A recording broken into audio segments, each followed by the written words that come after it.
السلام علیکم، آپ دیکھ رہے ہیں ہو کیا رہا ہے۔ میں ہوں Faisal Abbasi, group editor 92 news. Irshad Ahmed Arif صاحب ساتھ ہیں۔ شکریہ ارشاد صاحب، آپ کا پروگرام میں ہمیں جوائن کر رہے ہیں مسلم لیگ نون سے سینیٹر ڈاکٹر مصدق ملک صاحب۔ ڈاکٹر صاحب thank you very much for your time. آپ سے گفتگو کرتے ہیں کراچی کی اگر سیاست کی بات کریں، سندھ کی سیاست کی بات کریں، بلدیاتی ایکٹ کو لے کر پاک سرزمین پارٹی MQM پاکستان تحریک انصاف انہوں نے اس وقت پاکستان پیپلز پارٹی کو ٹف ٹائم دے رکھا ہے، جبکہ جماعت اسلامی کے ساتھ سندھ حکومت کے معاملات طے ہو گئے ہیں۔ لیکن اگر ہم وفاق میں دیکھیں تو جو اسٹیٹ بینک کی قانون سازی ہوئی اس کو لے کر بھی پاکستان پیپلز پارٹی پہ تنقید کی جاتی رہی۔ پہلے اپوزیشن کی جانب سے کچھ تنقید ہوئی، پھر آج حکومت کے جو وزراء ہیں وہ بھی ایک جانب اظہار تشکر بھی کر رہے ہیں اور دوسری جانب پاکستان پیپلز پارٹی کی قیادت کو نشانہ بھی بنا رہے ہیں۔ اس ساری دوڑ میں اپوزیشن لیڈر سید یوسف رضا گیلانی نے یہ اعلان کیا کہ انہوں نے اپنا استعفیٰ پارٹی قیادت کو بھجوا دیا ہے۔ اب سوال تو یہ بھی ہے کہ چیئرمین سینٹ کو استعفیٰ کیوں نہیں بھجوایا گیا، لیکن ارشاد صاحب ایک تو یہ بتائیے یہ جو سب کچھ ہوا یہ محض اتفاقیہ ہو گیا، ایجنڈا تاخیر سے پہنچا، حکومت نے موقع دیکھ کے اپنی چال چلی اور کامیاب ہوئے، یا جس طرح کوئی معاملات کوئی گڑبڑ پس پردہ کوئی معاملات طے ہوئے اور جو استعفیٰ دیا ہے گیلانی صاحب نے، آپ سمجھتے ہیں یہ ایک اصولی اور اخلاقی جرات کا مظاہرہ کیا انہوں نے؟ دیکھیے پہلی بات یہ ہے کہ حکومت کوئی بھی ہو، عمران خان کی ہے، اس سے پہلے میاں نواز شریف صاحب کی تھی، یا اس سے پہلے پیپلز پارٹی کی تھی، وہ چالیں بھی چلتے ہیں، اپوزیشن سے خفیہ مذاکرات کر کے یا ان کے ممبران سے حمایت بھی حاصل کرتے ہیں اور اپنا ایجنڈا کامیاب کرتے ہیں۔ اب یہ اپوزیشن کی ذمہ داری ہوتی ہے کہ بھی وہ اپنے ممبران کو قابو رکھیں یا اپنا جو اپوزیشن کی چالوں کو ناکام بنانے کا منصوبہ ان کے پاس موجود ہونا چاہیے۔ یہ تو ایک بحث ہے جو پہلے بھی چلتی رہی، لیکن گیلانی صاحب نے جو کام کیا ہے وہ پہلے بھی اس طرح کے کام کرتے رہے ہیں، پہلے بھی استعفیٰ دے چکے منصب۔ ایک دفعہ وہ وائس چیئرمین تھے پارٹی کے اور اڈیالہ جیل میں تھے، تو یہ 2002 کے الیکشن میں ان کے غالباً بھانجے تھے یا عزیز تھے، وہ پیٹریاٹ میں چلے گئے، پیپلز پارٹی پیٹریاٹ جو بنائی گئی، پیٹریاٹ کا حصہ بن گئے، تو انہوں نے محترمہ بے نظیر بھٹو کو استعفیٰ دیا کہ میں وائس چیئرمین ہوں، میں اپنے عزیز کو روک نہیں سکا پارٹی وفاداری بدلنے سے، تو اس لیے میں اپنا استعفیٰ پیش کر رہا ہوں۔ وہ اس طرح کی چیزیں کرتے ہیں۔ اب کچھ لوگ یہ کہتے ہیں کہ بھی یہ بھی ایک طریقہ ہوتا ہے، ایک تو پارٹی قیادت کو مروب کرنے کا اور دوسرا ایک اخلاقی طور پر یہ بتانے کا کہ جی میں ایک بااصول سیاست کر رہا ہوں۔ ہاں یہ بھی ہے، لیکن وہ کرتے ہیں، یہ پہلی دفعہ انہوں نے نہیں کیا۔ بہرحال اس کو اپریشیٹ کرنا چاہیے کہ ایک سیاستدان نے کسی اصول کا، کسی اخلاقی روایت کا سہارا لیا یہ اپنی، لیکن یہ سوال بہرحال موجود ہے کہ گیلانی صاحب اس اہم موقع پر موجود کیوں نہیں تھے، اور نہ ہونے کا جو فائدہ ہوا ہے حکومت کو ہوا وہ صرف ان کے ایک ووٹ کی وجہ سے ہوا ہے، یا اور بھی لوگ ان کے جو تھے وہ غیر حاضر تھے جس کا فائدہ نہیں، اور بھی لوگ پہنچا ہے، اپوزیشن کے اور بھی لوگ۔ لیکن ایک بات دیکھیے، گیلانی صاحب نے استعفیٰ دے دیا، لیکن ماضی میں جب ایسا ہوا ہے تو کسی پارٹی نے، مسلم لیگ نون نے یا پیپلز پارٹی نے، اپنے ان ارکان سے جنہوں نے سنجرانی صاحب کو ووٹ دیا یا عدم اعتماد کے موقع پر ان کی وفاداری تبدیل کی، کسی نے کارروائی نہیں کی۔ یہ ہمارے ہاں روایت ہی نہیں رہی، تو بہرحال ایک اچھی روایت ہے۔ لیکن مصدق ملک صاحب ہمارے ساتھ موجود ہیں۔ مصدق صاحب، یہ میرا خیال آپ بھی تنقید کر رہے تھے کہ گیلانی صاحب کی غیر حاضری جو ہے بلا وجہ نہیں ہے، لیکن اب انہوں نے اپنی اخلاقی ذمہ داری کا مظاہرہ کرتے ہوئے یہ کہا ہے کہ میں تو قائد حزب اختلاف کے منصب سے استعفیٰ دے رہا ہوں، تو آپ اس کو اپریشیٹ کریں گے، ایک بات۔ دوسرا یہ ہے کہ آپ کی کوشش ہوگی کہ یہ استعفیٰ منظور ہو جائے تاکہ اعظم نذیر تارڑ صاحب قائد حزب اختلاف بن سکے۔ دیکھیے پہلی بات تو یہ ہے کہ یہ بات آپ کی ٹھیک ہے، جو ان کا قدم ہے وہ قابل تحسین ہے۔ بڑے کم لوگ ہیں جن میں اتنی جرات ہوتی ہے کہ وہ اپنے منصب سے استعفیٰ دے دیں اگر ان کے اوپر عدم اعتماد کیا جائے، تو یہ بات تو واقعی ان کی کافی قابل تحسین ہے۔ مگر جو اس کا پس منظر ہے وہ ہمیں یہ دیکھنا ہے کہ ہمارے ہاں سینٹ میں ہو کیا رہا ہے۔ آپ کسی طرف سے شروع کر لیں، آپ چیئرمین سینٹ کا جو الیکشن تھا جس میں پہلے نہ جانے کتنے لوگ کھڑے ہوئے، 54 یا 64 کے قریب، اور ووٹ کو 40 کچھ نکلے، تو سوال بڑا اہم اٹھتا ہے کہ یہ کیا ہو رہا ہے بھائی؟ یعنی اتنی اخلاقی جرت ہم میں نہ ہو، اگر ہم نے ووٹ دینا ہے کسی کو تو کھڑے ہونے کی کیا ضرورت ہے، اور اگر کھڑے ہوئے ہیں تو پھر ووٹ نہ دینے کا کیا جواز ہے؟ اور بالکل اسی طرح آپ ایک کے بعد ایک چیز دیکھتے جائیں. آپ سینٹ چیئرمین کا الیکشن دیکھ لیں, آپ فیٹف کے بل دیکھ لیں.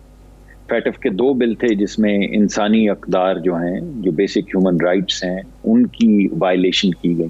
یعنی ایک قانون پاس کیا گیا جس میں آپ کے بچے بچیوں, آپ کے فون ہیک آ سکتے ہیں, آپ کے کمپیوٹر میں بریک ان کیا جا سکتا ہے, آپ کے گھر میں انٹیلیجنس بھیجی جا سکتی ہے. یہ کس طرح کے قوانین ہم پاس کروا رہے تھے. پھر ایک اور قانون پاس ہوا جس میں تمام طاقت جو ہے سیکرٹری انٹیریئر کو دے دی گئی کہ وہ جس کے مرضی اکاؤنٹس فریز کر لیں, جس کے مرضی ایسٹس فریز کر لیں. تو جب آپ یہ تسلسل سے دیکھیں کہ چیئرمین سینٹ کے الیکشن میں کیا ہوا, فیٹف کے بل میں کیا ہوا, اس کے بعد نیب کا ایک بل آیا اس میں کیا ہوا, اور اب یہ جو بل آیا ہماری خود مختاری کا, فائنینشیل معاشی خود مختاری کا, اسٹیٹ بینک کا جو بل آیا, اس میں کیا ہوا, تو آپ کو ایک پیٹرن نظر آتا ہے. نہیں ڈاکٹر صاحب سوال یہ ہے, آپ یہ جو سارے معاملات کا ذکر کر رہے ہیں, اس میں پے در پے شکست یا سبکی اپوزیشن کو ملی ہے, اور وہ جو آپ نے ذکر کیا کہ 64 لوگ کھڑے ہوئے, بعد میں 51 یا 52 نکلے, اس کا بھی احتساب نہیں ہو سکا. شہباز شریف صاحب نے یہ اعلان کیا تھا کہ ہم ان لوگوں کو پکڑیں گے. پھر اس کے بعد آپ نے اپنے آنکھوں سے, اپنے ہاتھوں سے کیمرے اتارے, وہ بھی ایک معاملہ تھا. لیکن یہ سبکی اپوزیشن کے حصے میں کیوں آ رہی ہے؟ اب بغاوت کون کر رہا ہے؟ یا نون لیگ کے لوگ کر رہے ہیں یا پیپلز پارٹی کے کر رہے ہوں گے, وہ کیوں نہیں آپ لوگ ان لوگوں تک کیوں نہیں پہنچ پا رہے؟ جی دیکھیے نا, جہاں پہ سیکرٹ ووٹ ہوتا ہے وہاں پہ پہنچنا بہت زیادہ مشکل ہو جاتا ہے. مگر کیونکہ آپ کیا کریں, آپ کس کے اوپر الزام لگائیں؟ جب آپ ایک انگلی اس طرح کرتے ہیں تو 3 آپ کی اپنی طرف ہوتی ہیں. جب ایک سیکرٹ ووٹ میں تو آپ کو نہیں پتہ چلتا, مشکل ہو جاتا ہے. مگر یہ ان ووٹس کا میں ذکر کر رہا ہوں چیئرمین سینٹ کے انتخاب کے علاوہ, یہ تو سیکرٹ ووٹ نہیں تھے. تو اس میں آپ کو ایک پیٹرن نظر آئے گا. تو میں آپ کو بھی یہ دعوت دوں گا, اور ہم پہ بھی یہ مقرر ہے کہ ہم پیٹرن سے دیکھیں کہ جب اس طرح کے بلز آتے ہیں تو کیا ہوتا ہے, وہ کون اشخاص ہیں جو ایک پیٹرن کے اندر اس دن ووٹنگ میں نہیں تشریف لا پاتے کسی بھی وجہ سے. اس میں ایسا نہیں ہے کہ لوگوں کی وجوہات جو ہیں وہ صحیح نہیں ہوتی, بعض لوگوں کی وجوہات ہمیشہ صحیح ہوتی ہیں. ابھی بھی کچھ لوگ علیل تھے, اس تکرار میں نہیں جاتا, مگر 7 لوگ تھے جو ہال میں پریزنٹ نہیں تھے. کچھ کی ہوں گی ایسی, وہ کوئی جواز دیں گے جو ویلڈ ہوگا, مگر کم از کم ہمیں یہ تو دیکھنا چاہیے کہ کہیں ایسا تو نہیں کہ وہی کچھ اشخاص جو ہیں وہ ان تمام کرٹیکل ووٹس پہ ایبسنٹ ہوتے ہیں. دوسری بات یہ کہ کیوں ہوتے ہیں, جو سوال آپ نے اٹھایا ہے, تو آپ کو معلوم ہے کیوں ہوتے ہیں. آپ نے دیکھا ہے کیسے نیب کو استعمال کیا جاتا ہے, لوگوں کو ڈرایا جاتا ہے, لوگوں کو بتایا جاتا ہے کہ ان کے اوپر نیب کا کیس ہو جائے گا, یا کوئی انکوائری شروع کر دی جاتی ہے, پھر اس انکوائری کو مکمل نہیں کیا جاتا. تو یہ جو بیچارے لوگ آ جاتے ہیں, یہ ان انکوائریز کے باوجود آتے ہیں.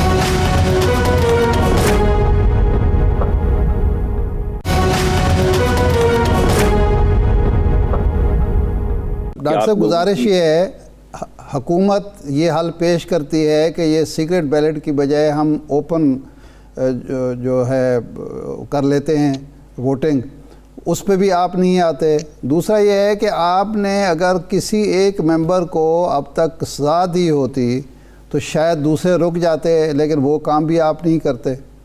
تو پھر ظاہر بات ہے کھلی چھٹی تو آپ نے خود دی ہوئی ہے. دیکھیے پہلی بات تو بڑی آپ نے اہم کی ہے, میں نے جتنے بھی بلز کا ذکر کیا ان میں سے ایک بھی سیکرٹ ووٹ بل نہیں تھا.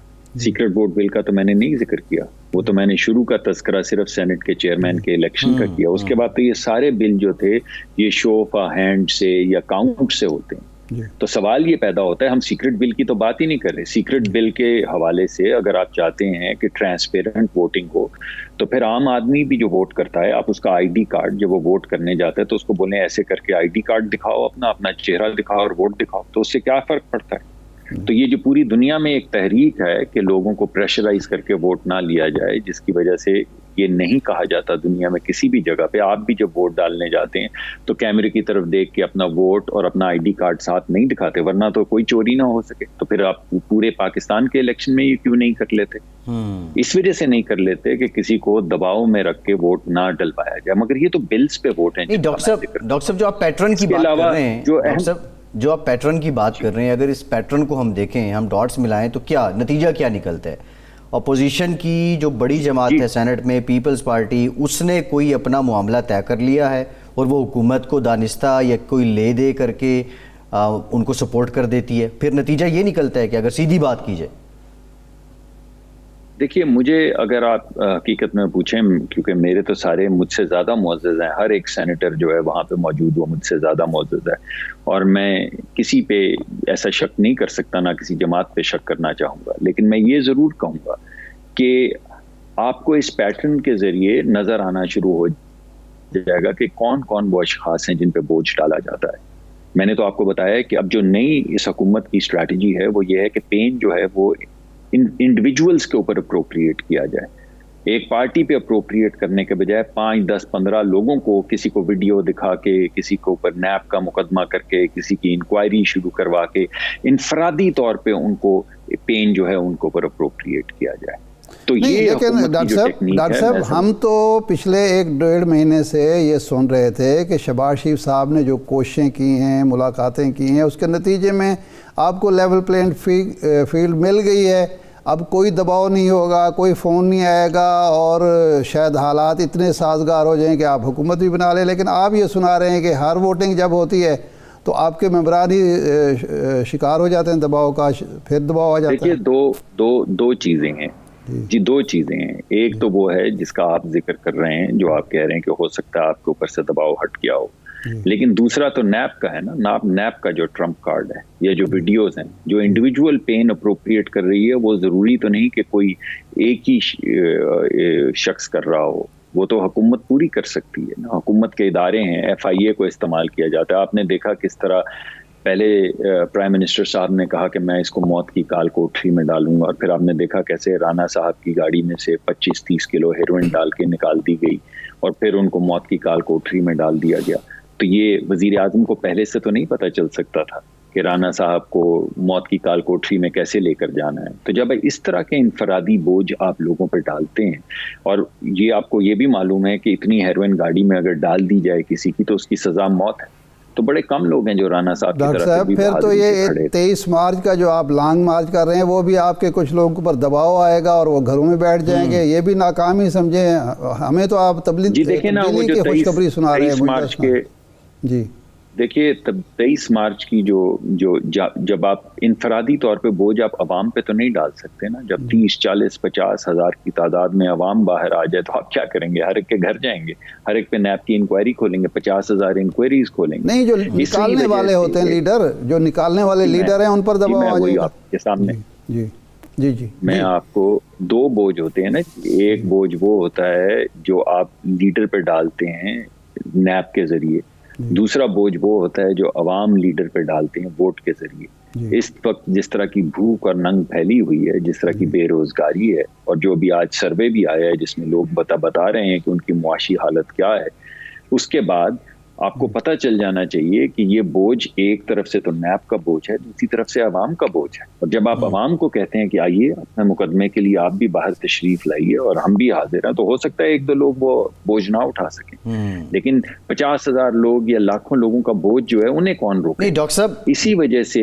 پارلیمان کے اندر بھی ہم جنگ کرتے ہیں، تنقید کرتے ہیں، اور اسی وجہ سے پارلیمان کے باہر بھی حکومت اگر یہ ہتھ کنڈے نہ کرے، اب یہ جو بل آیا تھا، اگر ایک سلیقے اور طریقے سے، جو کہ آئین میں لکھا ہوا ہے طریقہ کہ جب بل آتا ہے تو اس کو کمیٹی میں بھیجا جاتا ہے، اور کمیٹی میں برابر حکومت اور اپوزیشن بیٹھی ہوتی ہے، اور پھر وہ لائن بائی لائن پڑھتے ہیں، اور ملکی مفاد میں جو ہوتا ہے وہ ایک کنسنسس کے ساتھ ڈاکیومنٹ لے آتے ہیں۔ تو چیئرمین سینٹ صاحب، ڈاکٹر صاحب سوال یہ ہے کہ سینٹ میں اب آپ کی حالت یہ ہے کہ اکثریت کے باوجود آپ اپنی مرضی کی قانون سازی نہیں کر سکتے۔ میں آپ سے اختلاف کرتا ہوں جی، میں آپ سے اختلاف کرتا ہوں، ہماری اکثریت ہے نہیں۔ آپ ٹھیک ہے یہ بات ٹی وی پہ روز کہتے ہیں، اگر آپ دلاور خان صاحب کا گروپ جن کے ساتھ تمام بات پارٹی کے اراکین ہیں، اگر ان کو نکال دیں، یہ تو ان کا استحقاق ہے نا، یہ تو ان کا حق ہے کہ وہ چیئرمین کو بولیں کہ ہم اپوزیشن کے بینچز پہ بیٹھنا چاہتے ہیں۔ لیکن کتنی عجیب بات ہے کہ چیئرمین سینٹ بھی باپ کے ہیں، ڈیپٹی چیئرمین سینٹ بھی باپ کی مدد سے آئے ہیں، لیڈر آف دا ہاؤس بھی باپ کی مدد سے آئے ہیں، اور لیڈر آف دی اپوزیشن بھی باپ کی مدد سے آئے ہیں۔ تو یہ سارا کھیل رچانے کے لیے انہوں نے 5-6 اشخاص جو ہیں جو حکومتی بینچ کے ہیں، ان کا ایک علیحدہ بنا کے گروپ، ان کو کہا ہے کہ آپ بیٹھیں تو اپوزیشن میں، لیکن ووٹ آپ نے کرنا ہے حکومت کے ساتھ۔ اس وجہ سے پھر آپ یہ ہمیں بات کہتے ہیں، تو میں بڑے احترام سے یہ کہوں گا کہ دلاور خان صاحب کا گروپ جو ہے، احترام سے کہوں گا ان کو وہیں جانا چاہیے جہاں وہ اصل میں ہیں۔ ڈاکٹر انہوں نے آج صاحب تک ڈاکٹر ایک صاحب تو اگر نہیں دیا۔ حالت یہ ہے تو پھر یہ جو عدم اعتماد کی باتیں ہو رہی ہیں، کبھی چیئرمین سینٹ کے خلاف، کبھی اسپیکر کے خلاف، کبھی وزیر اعظم کے، پھر اس کا مطلب ہے اس کا تو کوئی امکان نہیں ہے، پھر یہی حکومت اپنی مدت جس طرح خان صاحب کہتے ہیں پوری کرے گی اور ہو سکے اگلے 5 سال بھی لے جائیں؟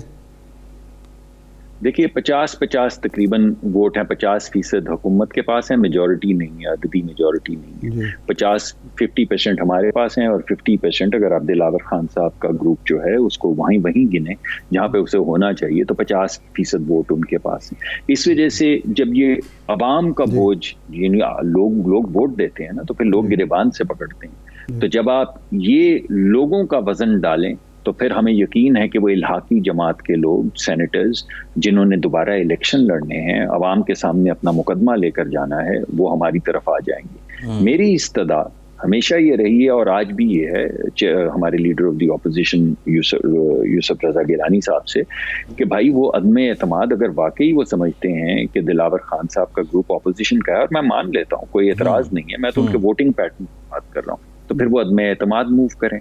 وہ لیڈر آف دی اپوزیشن ہے، اگر ہمارے پاس 54 یا 55 ووٹس ہیں تو ہمیں فوری طور پہ vote of no confidence move کرنا چاہیے، لیکن ہمیں یہ معلوم ہے کہ دلاور خان صاحب اور ان کا گروپ جو ہے وہ ووٹ آف نو کانفیڈنس میں ہمارے ساتھ نہیں آئیں گے۔ دوسری مجھے ان کو درخواست میں یہ کروں گا کہ وہ جو کیمرے پکڑے گئے تھے جس کا آپ نے ذکر کیا تھا، آج تک اس کمیٹی کی meeting leader of the opposition کا یہ حق ہے، فرض ہے کہ وہ ان کو کہیں کہ اس کمیٹی کی پروسیڈنگز کریں۔ وہ کیمرے کہاں گئے؟ اس کے بعد کیا ہوا؟ میں اور مصطفیٰ نواز جنہوں نے وہ کیمرے پکڑے تھے، ہمیں کیوں اس کمیٹی میں نہیں ڈالا گیا؟ کوئی بات نہیں، کوئی ان سوالات کا جواب۔ ڈاکٹر صاحب شنید یہ ہے، اسلام آباد میں ریومرز گشت کر رہی ہیں کہ وزیر اعظم نے نئے مشیر احتساب جناب مصدق عباسی صاحب کو یہ ٹاسک دیا ہے کہ 23 مارچ سے پہلے شہباز شریف صاحب اور دیگر مسلم لیگ کی قیادت گرفتار ہو جانی چاہیے، تو آپ نے کیا لائحہ عمل بنایا ہے گرفتاری سے بچنے کے لیے؟ گرفتاری سے بچنے کا کوئی لائحہ عمل نہیں ہوتا جی، گرفتاری سے بچنے کا لائحہ عمل ہوتا ہے گرفتار ہونا، اس میں آپ کیا کر سکتے ہیں؟ نہیں، اگر حکومت رانا صاحب تو دھمکی دے رہے ہیں، رانا ثناء اللہ صاحب۔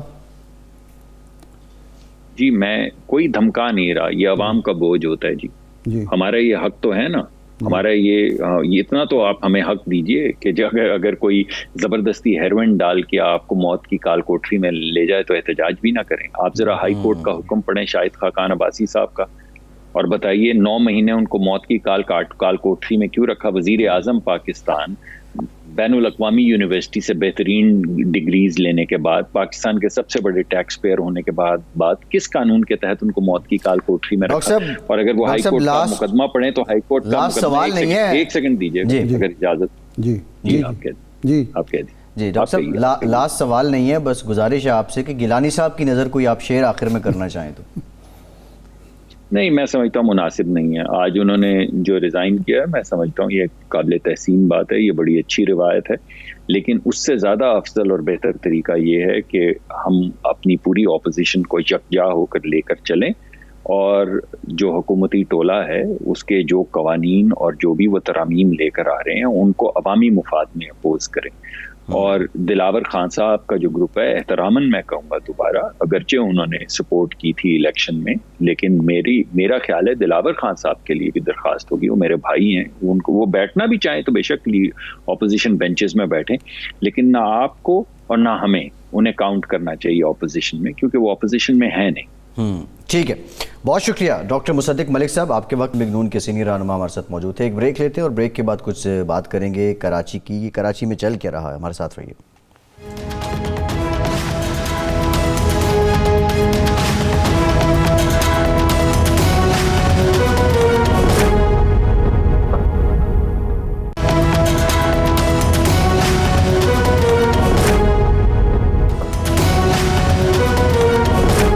بریک کے بعد ایک بار پھر سے آپ کا خیر مقدم کرتے ہیں۔ ہمیں جوائن کیا ہے پاکستان پیپلز پارٹی کے سینئر رہنما اور وزیر اطلاعات سندھ سعید غنی صاحب نے۔ بہت شکریہ سعید صاحب آپ کے وقت کا۔ سعید صاحب، جماعت اسلامی کے ساتھ تو معاہدہ ہو گیا، P T I, M Q M, P S P, J D A, یہ سارے اپنا اپنا محاذ لیے کھڑے ہیں۔ ایک سوال تو یہ ہے کہ یہ متفقہ آپ پر دباؤ کیوں نہیں ڈالتے، اپنی اپنی اینٹی کیوں ہیں ان کی؟ اور دوسرا یہ ہے کہ کیا ان سے بھی مذاکرات ہو رہے ہیں، اور جو جماعت اسلامی سے معاہدہ ہوا ہے اس کی کیا ہیں نکات، کیا ہیں شرائط، کیا ہیں؟ دیکھیں فیصل، ایک تو بہت بہت شکریہ آپ کا، یہ بڑا ایک امپورٹنٹ ایشو ہے، اور بدقسمتی یہ ہے کہ ایک ایسا قانون جو ہے، تو خیر ظاہر ہے کہ ہر قانون کا عوام سے واسطہ ہوتا ہے، لیکن لوکل گورنمنٹ کا خاص طور پہ ہوتا ہے، لیکن جس طرح ہر قانون عام آدمیوں کے سمجھنے کے لیے شاید ذرا مشکل ہوتا ہے، اسی طرح یہ بھی مشکل ہے، اور اس کا فائدہ یہ اٹھا رہے ہیں کہ تمام جماعتیں اپنی دانست میں اپنا جو بھی اس میں وہ چیزیں عکس کرتی ہیں وہ لوگوں کو کنوے کر رہی ہیں کہ جناب یہ قانون ایسا ہے۔ میں پہلے بھی کہتا رہا اور یہ چیز میں اب بھی کہتا ہوں کہ 2013 کا جو قانون تھا اس میں اچھائیاں برائیاں جو بھی ہیں وہ ایک طرف رکھیں، لیکن اس مرتبہ جو ہم نے تھوڑی بہت اس میں ترامیم کی تھیں، ان ترامیم کے نتیجے میں وہ قانون مزید بہتر ہوا ہے، سوائے دو چیزوں کے جس پر شاید کسی حد تک تنقید جائز تھی اور وہ ہم نے وڈرا بھی کر لی۔ وہ یہ تھی کہ جو بلدیات کے پاس ہیلتھ اور ایجوکیشن تھے وہ ہم نے ان سے لے کے پروونشل گورنمنٹ پہ لے لیے تھے، باقی چیزیں ان کو اور دے دی تھی۔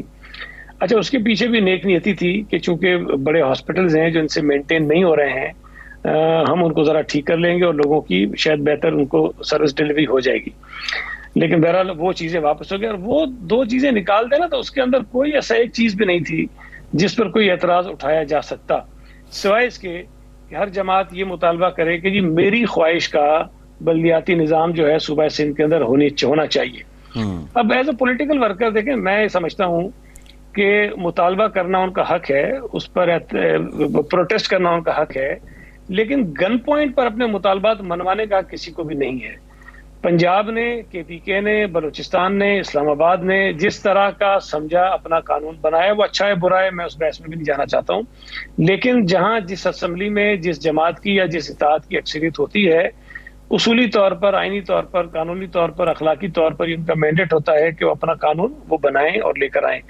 صوبہ سندھ میں بدقسمتی سے پیپلز پارٹی کو، جس کی ایک واضح اکثریت ہے سندھ اسمبلی میں، ہمارا یہ حق تسلیم نہیں کیا جا رہا ہے، کم از کم میں اس قانون کے حد تک تو ضرور کہوں گا۔ جماعت اسلامی اگر یہ سمجھتی ہے کہ یہ ایکس وائی زیڈ کوئی قانون ہونا چاہیے تو اس کا طریقہ کار تو یہ ہے نا کہ پیپلز پارٹی پر تنقید کریں، عوام کے پاس جائیں، اگلے انتخابات میں بتائیں کہ جناب ہم یہ اچھی چیزیں کرنا چاہتے ہیں، پیپلز پارٹی والے بہت برے ہیں وہ نہیں کرنا چاہتے ہیں، ہمیں ووٹ دیں، ہم آپ کے لیے قانون بنائیں گے۔ اسی طرح پی ٹی آئی کر سکتی ہے، اسی طرح ایم کیو ایم کر سکتی ہے، اسی طرح جی ٹی اے کر سکتی ہے، لیکن اگر ان تمام دعووں کے باوجود، وعدوں کے باوجود لوگ پیپلز پارٹی کو ووٹ دیتے ہیں تو پھر ہمارا اختیار ہے کہ ہم اپنی مرضی کا ایک قانون بنائیں۔ میں یہ سمجھتا ہوں کہ اس قانون کو ایسا ہونا۔ سعید غنی صاحب، آپ نے اپنی مرضی کا قانون بنایا، جماعت اسلامی نے دھرنا دیا، آپ نے ان کی کچھ باتیں مان لی، اس کا مطلب ہے آپ کو احساس ہوا کہ کچھ غلطی ہم سے ہوئی ہے۔ ایک تو یہ ہے کہ کون کون سے نکات جماعت اسلامی کے آپ نے تسلیم کر لیے ہیں، اور یہ اجلاس کب بلایا جا رہا ہے ترمیم کے لیے؟ دیکھیں، ایک تو جو بنیادی چیز تھی، اس کا میں نے خود اعتراف بھی کیا کہ وہ چیز ہم نے واپس لی تھی، وہ تھا ہیلتھ اور ایجوکیشن، جو پہلے بلدیات کے پاس تھی، جو کچھ اسکولز تھے، کچھ ڈسپینسریز تھیں، کچھ بڑے ہاسپٹلز تھے، وہ ہم نے واپس کر دیے ہیں۔ ظاہر ہے وہ میرا اپنا ذاتی موقف ہمیشہ رہا ہے اور میں اس کا کھل کر ٹی وی پر اظہار بھی کرتا رہا ہوں کہ ود ان دی پارٹی بھی جب ڈسکس تھا تو میرا نقطہ نظر یہی تھا کہ یہ ہمیں نہیں لینے چاہیے، لیکن بہرحال اس میں اور چیزیں ہوتی ہیں۔ پھر اس کے بعد کراچی واٹر سیوریج بورڈ میں ہم نے کو چیئرمین بنایا تھا میئر کو، ان کا خیال تھا کہ میئر کو چیئرمین ہونا چاہیے، وہ ہم نے کر دیا، لیکن اس کی میں آج بھی ایک چیز بتا دوں، ہم نے اس وقت ہی کہا تھا کہ ہم میئر کو چیئرمین بنانے کو تیار ہیں، لیکن چونکہ ورلڈ بینک کے تعاون سے 1.6 بلین ڈالر کا ایک پروجیکٹ ہے جو واٹر بورڈ کر رہا ہے، واٹر بورڈ میں ہو رہا ہے، اور بہت بڑا پروجیکٹ ہے یہ۔ اب اس کے لیے پروونشل گورنمنٹ کا رول جو ہے وہ بڑا امپورٹنٹ ہے، اس لیے جب تک یہ چیزیں سیٹل ڈاؤن نہیں ہو جاتی تب تک ہمیں پروونشل گورنمنٹ کو اس کے اندر رکھنا ہے، لیکن بہرحال اس پہ اتفاق ہو گیا کہ میئر کو بنا دیجئے، وہ کوئی بہت بڑا ایشو نہیں ہے، وہ ہم نے کر دیا ہے۔ کچھ انہوں نے اور ڈپارٹمنٹس ہیں جس میں بلڈنگ کنٹرول ہے، جس میں کے ڈی اے ہے، ایل ڈی اے ہے، ایم ڈی ہے، اس میں میئر کا انہوں نے کہا ہے کہ جی کوئی ایڈمنسٹریٹو رول ہونا چاہیے۔ اب وہ اس میں وضاحت نہیں ہے کہ کس قسم کا رول ہوگا، لیکن ہم اس کے کام کریں گے کہ کیا رول ان کو دیا جا سکتا ہے، وہ ہم کریں گے۔ انہوں نے یہ بھی کہی تھی بات کہ جو موٹر وہیکل ٹیکس ہے جو کلیکٹ ہوتا ہے صوبہ سندھ میں، اس میں لوکل گورنمنٹ کے جو ادارے ہیں ان کا کوئی نہ کوئی شیئر ہونا چاہیے، اس میں کوئی ان کا حصہ ہونا چاہیے۔ اس پر بھی ہم نے اتفاق کیا ہے کہ ہم یہ کرنے کو تیار ہیں، اس میں ہم کوئی اس کا وے آؤٹ نکالیں گے، کریں گے۔ اب اس میں ایک قانون نہیں ترمیم نہیں ہوگی، دیکھیں کراچی واٹر سیوریج بورڈ اپنے ایکٹ کے تحت کام کرتا ہے، اس کا اپنا قانون ہے، تو جہاں ہم میئر کو چیئرمین بنانا چاہتے ہیں ہمیں کراچی واٹر سیوریج بورڈ کے قانون میں ترمیم کرنی ہوگی۔ جہاں ہم سید صاحب یہ تو ہو گیا جماعت اسلامی کے ساتھ، اب آپ کے معاملات ہوئے، آپ نے ان کی سنی، اب آپ اجلاس جو ہے وہ کب بلانے جا رہے ہیں، اور یہ جو دیگر علی زیدی صاحب جو ہیں انہوں نے ایک علیحدہ سے محاذ آپ کی حکومت کے خلاف کھولا ہوا ہے، پھر دیگر جماعتیں بھی جو ہیں، کیا باری باری سب کو سن کے ایک ہی بار اجلاس بلائیں گے، یا یہ ترمیم ہو جائیں گی پھر ان کو سنا جائے گا، یا ان کو سنا ہی نہیں جائے گا؟ نہیں، سن تو لیں گے ہم، پی ایس پی سے بھی بات کر رہے ہیں. دیکھیں میں پھر کہہ رہا ہوں، اور یہ بات ہم نے بار بار کہی ہے، کوئی شخص کوئی ایک ہمارا کلپ کسی کا بتا دے، میں نے اتنی پریس کانفرنس کی ہیں، ناصر شاہ نے کی ہیں، مرزا وہاب نے کی ہیں، چیف منسٹر صاحب نے کی ہیں، کسی ایک شخص نے یہ نہیں کہا کہ ہم قانون میں ترمیم کرنے کے لیے راضی نہیں ہیں، اس کو بہتر کرنے کو تیار نہیں ہیں. ہمیشہ یہ کہتے تھے کہ بیٹھ کے بات کریں، کچھ چیزیں ایسی ہیں جو قابل عمل ہوں گی، ہم ضرور کر لیں گے، اور وہ ہم آج بھی کہہ رہے ہیں. ایک بات میں نے بار بار کہی، میں دوبارہ دہرا رہا ہوں کہ اگر کوئی یہ سمجھتا ہے کہ 2001 والا قانون آ جائے گا تو وہ نہیں آئے گا، چاہے ساری زندگی احتجاج کرتے رہے، اس لیے کہ وہ کسی صوبے میں نہیں ہے، وہ اسلام آباد میں نہیں ہے. تو ہم پر گن پوائنٹ پہ آپ بندوق رکھ کے ہم پہ مسلط کرنے کو نہیں کروا سکتے. وہ قانون وہ نہیں آنے والا. یہ قانون ہے، اس کے اندر بہتری کی گنجائش ہے، آپ نے کچھ چیزیں بہتر کر لی ہیں. مزید بھی اگر کوئی تجویز اور اچھی آ جاتی ہے جس سے اس قانون میں بہتری ہو سکتی ہے، تو چاہے وہ پی ٹی آئی کی طرف سے آئے، چاہے وہ ایم کیو ایم کی طرف سے آئے، چاہے وہ جی ڈی اے کی طرف سے آئے، چاہے وہ پی ایس پی کی طرف سے آئے، ہم اس کو کنسیڈر کرنے کو تیار ہیں. لیکن جو علی زیدی کی بات آپ کر رہے ہیں نا، دیکھیں یہ معاف کیجیے گا، پتہ نہیں آپ کا ان کے متعلق کیا خیال ہے، میں ان کو بالکل نان اینٹی سمجھتا ہوں. پی ٹی آئی کا کوئی کردار نہیں ہے. علی زیدی صاحب ماشاءاللہ میں بڑا خوش ہوا جب ان کو صوبہ سندھ کا صدر بنایا، اس لیے کہ جو تھوڑی بہت پی ٹی آئی رہ گئی ہے یہ اس کی بھی کسر نکال دیں گے، اس کو دفن کر دیں گے. تو ان کے اندر جتنی سیاسی صلاحیت ہے، جتنی سیاسی سمجھ بوجھ ہے، وہ ان کو قریب سے جانے والے لوگ جانتے ہیں. ہم کیونکہ ان کو دیکھ رہے ہیں قریب سے، میرے حلقے سے وہ ایم این اے ہیں، میں جہاں سے ایم پی ہوں، تو مجھے اندازہ ہے ان کے اندر کتنی صلاحیتیں ہیں. اب آپ اس بات سے اندازہ لگائیے کہ اگر پیپلز پارٹی نے وہ 1 مہینہ پہلے اعلان کیا کہ ہم کراچی سے مارچ لے کے اسلام آباد جائیں گے، تو اب وہ کہنے لگے 27 کو ہم گھوٹکی سے مارچ نکالیں گے. اچھا بھائی نکال لیجئے. پھر کل انہوں نے فرما دیا کہ ہم 26 کو نکالیں گے. بھائی نکال دیجئے. پی ٹی آئی نے اب جو اعلان کیا کہ ہم مارچ نکالیں گے، تو سوائے اس کے آپ کو کوئی اور سبب اس کا نظر نہیں آتا کہ وہ پیپلز پارٹی کا جو مارچ ہونا ہے کراچی سے اسلام آباد کی طرف، اس کے لیے ایسی صورتحال پیدا کریں گے، خدا نخواستہ کوئی لڑائی ہو جائے، کلیش ہو جائے، لوگ آپس میں الجھ پڑیں. یہ کوئی پولیٹیکل میچورٹی تو نہیں ہے. اگر اس طرح سے یہ لوگ کہیں جلوس نکالتے ہیں اور ہم اعلان کر دیں کہ جی ہم ان کے راستے میں آ کر کھڑے ہو جائیں گے، تو یہ کوئی اچھا میسج تو نہیں جاتا نا. تو اس سے آپ کو پولیٹیکل انمیچورٹی جو ہے وہ ظاہر ہوتی ہے، سعید غنی صاحب ظاہر ہوتی ہے. سعید غنی صاحب پارٹی کی ماں سے اس وقت آپ کی پارٹی کے اندر ایک عجیب و غریب کیفیت ہے. یوسف رضا گیلانی صاحب اس دن ووٹنگ کے لیے جمعہ کے روز نہیں پہنچ سکے سینٹ میں. مسلم لیگ نون نے تو خیر تنقید کرنی تھی، حکومت نے خوشی سے شادیاں نہیں بجائے. آپ کے اپنے کچھ دوستوں نے، سلیم مانڈوی والے صاحب نے کہا کہ جی کوئی تو وجہ ہے کہ گیلانی صاحب وہاں نہیں پہنچے. تو آپ کو واقعی شک ہے گیلانی صاحب نے جان بوجھ کر ایسا کیا، حکومت کو واک اوور دیا؟ نہیں شاہ صاحب، مجھے تو دیکھیں بالکل شک نہیں ہے. دیکھیں ایک تو بنیادی طور پر جو 2 چیزیں ہیں جو شاید مس کر جاتے ہیں، جو ہمارے لوگ تنقید کرتے ہیں. ایک تو یہ کہ حکومت نے بہت رات دیر گئے جا کر آؤٹ آف دا ڈے جو ہے جاری کیا، جس میں بتایا کہ کل کے اجلاس کے اندر کیا کیا آئٹم جو ہیں وہ ایجنڈے پہ ہوں گے. اور اس سے حکومت کی بددیانتی بڑی واضح ہوتی ہے. اور انہوں نے ظاہر ہے کہ اپنے ممبرز کو پہلے انفارم کر دیا ہوگا کہ وہ یقیناً اپنی جو ہے وہ موجودگی اسلام آباد میں رکھیں، وہ وہاں پہ تھے. اچھا، پیپلز پارٹی کے 2 ارکان نہیں تھے، ایک یوسف رضا گیلانی صاحب، ایک سکندر مہندرو صاحب. مہندرو صاحب کی طبیعت ٹھیک نہیں ہے اور یہ سب کو پتا ہے کہ وہ زیر علاج ہیں، وہ نہیں آ سکتے تھے. یوسف رضا گیلانی صاحب نے جو وجہ بتائی ہے، مجھے تو اس کے اندر وزن محسوس ہوتا ہے کہ وہ ملتان میں تھے اور ملتان رات ان کو دیر گئے، پتہ چلا وہ شاید وہاں سے موو نہیں کر سکتے تھے. مجھے نہیں پتا اس وقت وہاں فوگ کی کیا سچویشن ہے، یا راستے میں ٹریول کر سکتے ہیں کہ نہیں کر سکتے ہیں، فلائٹ یقیناً نہیں ہوتی، شدید فوگ تھی تو وہ نہیں آ سکے. لیکن دوسری طرف دیکھیں دوسری طرف جو اہم بات جس کا لوگ تذکرہ نہیں کرتے ہیں کہ جو پی ڈی ایم کی جماعتیں ہیں ان کے کوئی 6 کے قریب شاید یا 7 کے قریب سینیٹرز نہیں تھے. تو سوال تو ان سے بھی اٹھایا جانا چاہیے. چلے ایک گیلانی صاحب for the sake of the argument مان لوں کہ جان بوجھ کر نہیں آئے اور ان کی چلے یہ مقصد تھا کہ وہ پاس ہو جائے، لیکن وہ جو 6 سینیٹرز اور نہیں تھے ان کا کیا مقصد تھا، وہ کیوں نہیں آئے؟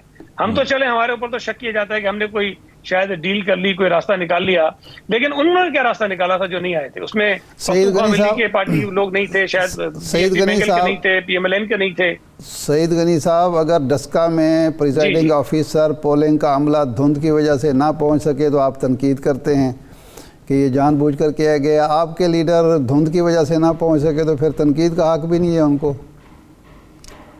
نہیں، میں نے یہ نہیں کہا. دیکھیں پہلی بات تو یہ کہ ڈسکا اور اس کا کوئی کمپیریزن نہیں ہے. ڈسکا کی صورتحال مختلف تھی. ڈسکا میں ان لوگوں کو اپنا رزلٹ کمپائل کر کے وہاں آنا تھا, وہ مس ہوئے, اور وہ ٹریس ہونے کے بعد پتہ چلے کہ وہ کہاں تھے. الیکشن کمیشن نے اپنی پوری رپورٹ جاری کر دی کہ ان لوگوں نے کیا کیا تھا, کون کون ان کو لے کر گیا تھا, وہ بھی ساری چیزیں سامنے ہیں. تو میرا خیال ہے کہ ڈسکا اور اس کا گیلانی صاحب کا نہ آنا جو ہے کسی بھی طرح آپس میں ان کو آپ میچ نہیں کر سکتے, وہ الگ الگ ایشوز ہیں. اچھا, اب یہ انہوں نے استعفیٰ دے دیا ہے اپنے منصب سے, تو پارٹی کا متفق کا فیصلہ یہی ہوگا کہ واپس لیں یا ریجیکٹ کر دیا جائے گا استعفیٰ؟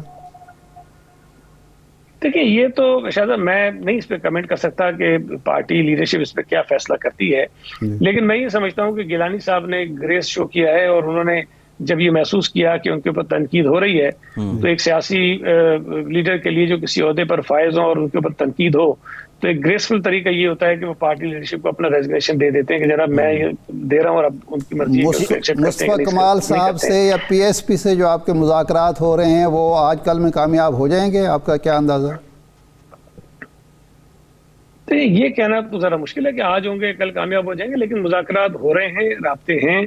اور میں پھر کہہ رہا ہوں کہ اگر ان کی بھی کوئی چیزیں ایسی ہوئیں, کوئی تجاویز ایسی آئیں جو بہتر ہوئیں اور وہ نظام کو بہتر کر سکتی ہے, تو ہم ماننے میں 1 منٹ نہیں لگائیں گے اور ہم خامخواہ اس پر نیسیسری ڈیلے نہیں کریں گے. ٹھیک, بہت شکریہ وزیر اطلاعات سندھ سعید غنی صاحب. آپ کے وقت کا ایک بریک, اور بریک کے بعد یہ یوسف رضا گیلانی صاحب والے معاملے پہ بھی بات کریں گے, اور وزیر اعظم کے دورہ چین پہ بھی پاکستان کے وزیر خارجہ شاہ محمود قریشی ہمیں جوائن کریں گے. ہمارے ساتھ رہیے.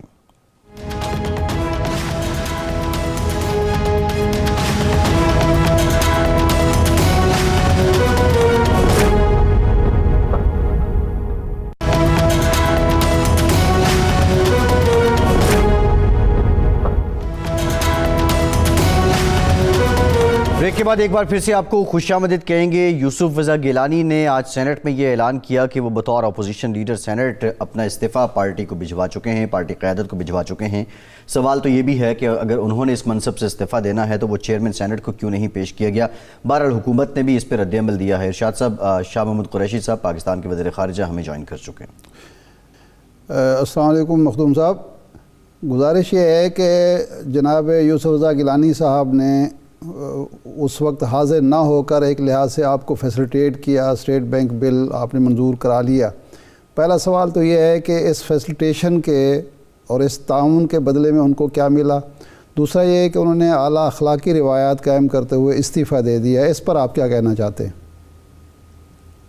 دیکھیے, ان کے نہ آنے کا تو یقیناً حکومت کو فائدہ ہوا, کیونکہ آپ کے علم میں ہے کہ ایک ووٹ سے ہمیں کامیابی ہو گئی, تو وہ اہم کامیابی تھی. اب انہوں نے آج یہ سینٹ میں بیان دیا ہے کہ ان کو حیرانی ہوئی ہے اپنی جماعت پر کہ وہ خاموش ہے, یعنی کہ ان کے جو بیانات ہیں اس پر جماعت مطمئن دکھائی نہیں دے رہی. یعنی کہ در پردہ وہ کہہ رہی ہیں کہ مجھ پر عدم اعتماد کر رہی ہے جماعت, تو میں نے اپنا استعفیٰ پیش کر دیا ہے. دیکھیے, اگر استعفیٰ پیش کرنے میں وہ سنجیدہ ہیں تو پھر استعفیٰ پیش کرتے ہیں وہ چیئرمین سینٹ کو. مجھے لگتا ہے کہ یہ بھی ایک کھیل ہے جو کھیل رہے ہیں, ماتقدم کے طور پر استعفیٰ پیش کیا ہے تو واپس لے لیں گے. قریشی صاحب, سلیم مانڈوی والا صاحب کا بھی ایک بیان سامنے آیا کہ انہوں نے کہا کہ یوسف رضا گیلانی صاحب جان بوجھ کر نہیں آئے. اگر وہ جان بوجھ کر نہیں آئے تو یہ ایک طرح سے پارٹی کے اندر بھی ان کے خلاف عدم اعتماد ہے. لیکن سوال یہ ہے جو ارشاد صاحب نے بھی بات کی, اگر یہ تعاون گیلانی صاحب کی طرف سے حکومت کے ساتھ کیا گیا ہے تو اس کے بدلے میں گیلانی صاحب کو کیا دیا گیا, کیا مراعات دی گئیں, کیا ان کے ساتھ کیا تعاون کیا گیا؟ پھر ہم نے کیا مراعات دینی تھی, ہم کیا رعایت دے سکتے ہیں. ہم نے تو کوشش ہماری یہی تھی کہ ایک اہم بل ہے اور وہ پاس ہو جائے, اور اس کی ہم کوشش میں تھے. الحمدللہ ہمارے ممبران نے سنجیدگی کا مظاہرہ کیا. آپ نے دیکھا ڈاکٹر زرکا صاحبہ ہماری جو سینیٹر ہیں, وہ بیماری کے عالم میں ان کو آکسیجن لگی ہوئی تھی, کووڈ میں مبتلا تھیں, وہ اس حالت میں ویل چیئر پر سینٹ پہنچی اور اپنا ووٹ انہوں نے دیا. تو ہم تو شکر گزار ہیں کہ تحریک انصاف کے ممبران نے اور دیگر حلیف جماعتوں نے ہمارا بھرپور ساتھ دیا، جس کی وجہ سے ہمیں کامیابی حاصل ہوئی. اب ایک طرف اپوزیشن کہہ رہی ہے اس بل کی اہمیت کے بارے میں، بلاول بھٹو زرداری نے بھی بیانات دیے ہیں، اور پھر قائد حزب اختلاف خود لوگوں کو دعوت دے رہے ہیں کہ آئیے ووٹنگ کے لیے، اور خود غیر حاضر ہو جاتے ہیں. تو یہ کچھ معاملات کچھ درست دکھائی نہیں دیتے. جن کو فون کر کے بلاتے ہیں وہ آ کے حکومتی بینچز کو ووٹ دیتے ہیں. ہم ان کے بھی شکر گزار ہیں کہ انہوں نے ہر دباؤ سے بالاتر ہو کر ملک کی مفاد میں ایک فیصلہ کیا، اس کے ہم شکر گزار ہیں. اب یہ ان کی جماعت کا فیصلہ ہے کہ وہ استعفیٰ قبول کرتے ہیں نہیں کرتے. میرے خیال میں استعفیٰ قبول نہیں کریں گے اور یہ اسی طرح پہ گزارا کریں گے. قریشی صاحب، وزیر اعظم عمران خان ونٹر اولمپکس میں شرکت کے لیے چین جا رہے ہیں، آپ بھی ان کے ساتھ ہوں گے. یہ فرمائیے کہ صدر شی پینگ سے بھی ملاقات طے ہوئی ہے یا باقی سربراہان کے ساتھ وزیر اعظم عمران خان بھی ان سے مل لیں گے؟ باضابطہ کوئی ملاقات طے نہیں ہوئی؟ جی انشاءاللہ وزیر اعظم تشریف لے جا رہے ہیں اور انشاءاللہ ان کی سائیڈ لائنز پہ صدر شی جن پنگ سے بھی ملاقات متوقع ہے اور وزیر اعظم پریمیئر لی سے بھی ان کی ملاقات انشاءاللہ ہوگی. قریشی صاحب، اس دورے کا کیا ایجنڈا طے پایا ہے؟ خاص طور پر اپوزیشن یہ پروپیگنڈا کر رہی ہے کہ سی پیک کی وجہ سے اور بعض دوسرے معاملات کی وجہ سے ہمارے تعلقات کچھ صدمہری کا شکار ہیں، تو اس حوالے سے کوئی ایجنڈا طے پایا ہے؟ تنقید کرتی ہے اور یہ اپوزیشن کا حق ہے اور ہم سنتے رہتے ہیں، لیکن میں عرض کرتا چلوں کہ جو ایجنڈا ہے بڑا واضح ہے، بڑا وسیع ایجنڈا ہے، جس میں دو طرفہ تعلقات ہیں، ہمارے جو اکنامک انٹیگریشن ہے، بائیلیٹرل ٹریڈ کو ہم نے وسعت کیسے دینی ہے، مزید پاکستان میں چائنیز انویسٹمنٹ کو ہم نے کیسے اٹریکٹ کرنا ہے، افغانستان کی صورتحال پر ہم نے کس طرح وہاں کا امن اور استحکام جو ہے اس پہ آگے کیسے بڑھنا ہے، ہیومینیٹیرین اسسٹنس کے لیے ہم کیا کر سکتے ہیں، جو اس ریجن کے معاملات ہیں، جو مقبوضہ کشمیر میں صورتحال ہے تیزی سے بگڑ رہی ہے، آئے دن وہاں جو انسانی حقوق کو پامال کیا جا رہا ہے، فیک انکاؤنٹرز میں مظلوم لوگوں کو شہید کیا جا رہا ہے، اور بہت سے ہمارے ریجنل اور اکنامک ایشوز ہیں جن پر تبادلہ خیال ہوگا. شاہ جی، امریکہ اور چین میں جو تناؤ بڑھ رہا ہے، پاکستان کی مشکلات میں یا پاکستان کی آزمائش میں بھی اضافہ ہو رہا ہے. چین ہی کی خاطر ہم نے ڈیموکریسی کانفرنس میں شرکت نہیں کی، اب ونٹر اولمپکس کا یورپ نے بائیکاٹ کیا تو ہم اس میں شریک ہو رہے ہیں اظہار یکجہتی کے لیے، خیر سگالی کے طور پر. تو کیا مستقبل قریب میں ہم نے یہ طے کر لیا ہے کہ ہمارا اب رخ چین کی طرف ہوگا اور ہم امریکہ سے منہ موڑ لیں گے اور پرنسپل اسٹریٹجک پارٹنر کے طور پر ترجیح اول چین ہی ہوگا؟ ہرگز نہیں، ہم کسی کی طرف سے منہ نہیں موڑ رہے. امریکہ کے ساتھ ہمارے تعلقات ہیں اور رہیں گے. امریکہ کی اہمیت سے کوئی انکار نہیں کیا جا سکتا اور ہم کر رہے ہیں. امریکہ کا دنیا میں اس خطے میں اہم رول تھا، ہے، رہے گا. ہم کسی بلاک کا حصہ نہیں بننے جا رہے. چین کے ساتھ ہمارے تاریخی تعلقات ہیں اور ان تعلقات کو فروغ دینا یہ ہمیں اس کا استحقاق ہے. ہم نے پک اینڈ چوز نہیں کرنا. ہمارے سب کے ساتھ اچھے تعلقات ہیں اور ہم اسی راستے پر گامزن رہنا چاہیں گے. بھارت امریکہ کا اسٹریٹجک پارٹنر بن چکا ہے. ہم اسٹریٹجک پارٹنر ہیں چین کے، لیکن جو صورتحال پیدا ہو رہی ہے، کیا امریکہ کے ساتھ ہمارے تعلقات سابقہ سطح پر برقرار رہ سکتے ہیں؟ جبکہ حقیقت یہ ہے کہ 1 سال سے صدر بائیڈن نے وزیر اعظم عمران خان سے کوئی رابطہ نہیں کیا اور بھی بہت سارے عوامل ساتھ ساتھ چل رہے ہیں. تو کیا سابقہ تعلقات برقرار رکھنا آسان ہوگا ہمارے لیے امریکہ کے ساتھ؟ چین ہمارا اسٹریٹجک پارٹنر عرصہ دراز سے ہے اور رہے گا، اور امریکہ کے ساتھ ہمارا اچھا تعلق ہے. امریکہ کے ساتھ بھی مجھے یاد ہے کہ ایک اسٹریٹجک ڈائلاگ کا آغاز ہوا تھا. مجھے یاد ہے جب میں وزیر خارجہ تھا پچھلی مرتبہ تو کئی نشستیں ہوئی تھی، اس میں پیش رفت زیادہ نہ ہو سکی، لیکن امریکہ کے ساتھ بھی ہمارا ڈائلاگ ہے اور رہے گا. ٹھیک ہے شاہ صاحب، لیکن یہ کیسے اچھے تعلقات ہیں امریکہ کے پاکستان کے ساتھ کہ ایک عرصہ ہو گیا ایک ٹیلی فون کال جو بائیڈن صاحب سے کی طرف سے وزیر اعظم عمران خان صاحب کو نہیں کی گئی یا ٹیلی فونک رابطہ تک نہ ہو سکا. اگر اچھے تعلقات ہیں تو پھر اس سرد مہری کی وجہ کیا ہے؟ دیکھیے، تعلقات جو ہوتے ہیں وہ اسٹیٹ ٹو اسٹیٹ ہوتے ہیں، انسٹیٹیوشنل ہوتے ہیں. امریکہ کے ساتھ ہمارا انسٹیٹیوشنل رابطہ بھی ہے، تعلق بھی ہے. ابھی آپ نے دیکھا کہ 19 دسمبر کو جو اسلام آباد میں اجلاس ہوا، جو ایکسٹرا آرڈنری سیشن ہوا تھا افغانستان پر، اس میں امریکہ کا مندوب تھا، ان کے جو اسپیشل انوائے تھے ٹام ویسٹ، انہوں نے پارٹیسپیٹ کیا. آپ نے دیکھا کہ نیو یارک میں میری جو ان کے وزیر خارجہ ہے سیکرٹری بلنکن سے ملاقات ہوئی. پھر اسلام آباد میں وینڈی شرمن جو ان کی ڈپٹی سیکرٹری آف اسٹیٹ ہیں وہ تشریف لائیں، ان سے تبادلہ خیال ہوا. تو ہمارے رابطے ہیں اور انشاءاللہ رہیں گے اور رہنے چاہیے.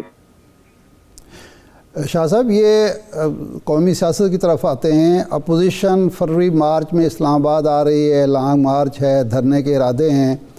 یہ صرف اپوزیشن کی گیدڑ بھبت کے ہیں کہ ہم حکومت کو گھر بھیج دیں گے، یا درون خانہ کوئی کھچڑی پک رہی ہے، کچھ ایسے معاملات ہیں کہ آپ کی حکومت کو خطرہ ہو؟ دیکھیے، اپوزیشن کی تو کوشش ہوتی ہے کہ وہ ہمیشہ حکومت کو نیچا دکھائے، اور یہ کوئی نئی بات نہیں ہے. لیکن میں سمجھتا ہوں کہ یہ بلند باغ دعوے ہیں جن میں حقیقت نہیں ہے. انشاءاللہ حکومت اپنا ٹینیور پورا کرے گی، اور انشاءاللہ ہماری کوشش ہوگی کہ ہم ملک کو معاشی طور پر مستحکم کریں، مہنگائی کو کنٹرول کریں، اور اپنے ریکارڈ کی بنیاد پر عوام کے سامنے جائیں 2023 میں، اور پھر عوام کے فیصلے کی منتظر ٹھہریں. بہت شکریہ وزیر خارجہ پاکستان محمود قریشی صاحب. آپ کے وقت کا ارشاد صاحب پروگرام کا ٹائم ختم ہو گیا. آپ کا بھی شکریہ، اجازت دیجیے.